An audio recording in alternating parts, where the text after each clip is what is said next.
A bizarre missing persons case that received national attention is now a triple homicide investigation. Thanks for joining us. I'm Shay Rossi. And I'm Sarah Whaley. Fox 23 broke into programming at 2:30 this afternoon to bring you live breaking news coverage of this major announcement that the bodies of a mother and son you see right there missing out of Turley were found.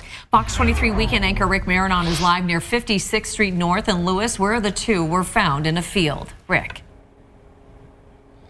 And it's actually very close to where this entire investigation and search parties have gone on pretty much for years at multiple times. The investigators are actually still out there through the trees. You're probably wondering, how could they be so close yet be so far away from finding them? I was told there had to be some light excavations. There is still excavating happening out in the trees, and that is kind of what prohibited them from finding these bodies until a tip came in this week.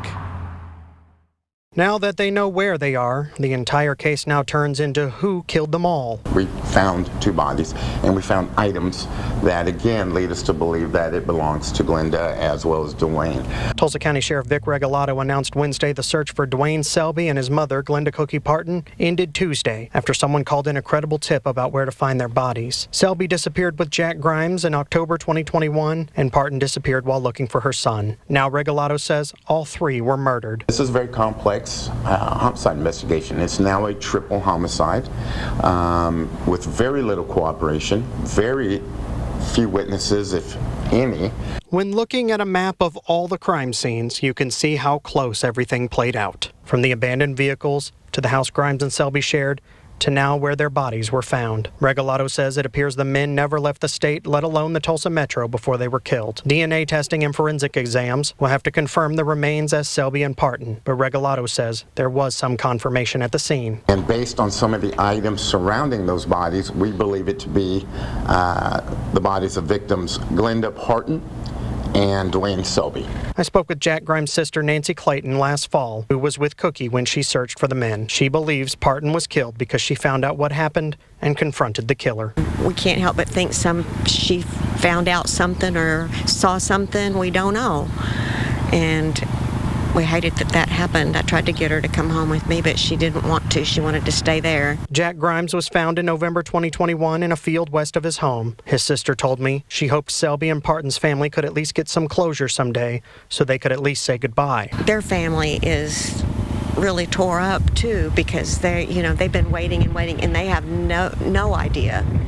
So that makes it harder for them. Regalado says he hopes the discovery can at least lead to some closure, even though the big question remains, who did it? And most importantly, I think, is it does bring somewhat of a closure to the family. They at least know where their mother, their brother, their son is at. And it's unfortunate that it's like this. The families were notified hours before the public was, just to show you how close everything was. In addition to that map we showed you, Cookie's car was found about a half a mile in this direction. This is where Cookie and Dwayne's body was found. A football field to the west of that is the house that Dwayne and Jack shared, and then 5 football fields to the west of that is where they found Jack Grimes, all very close together. Live in Turley, covering news that matters, I'm Rick Marinon, Fox 23 News.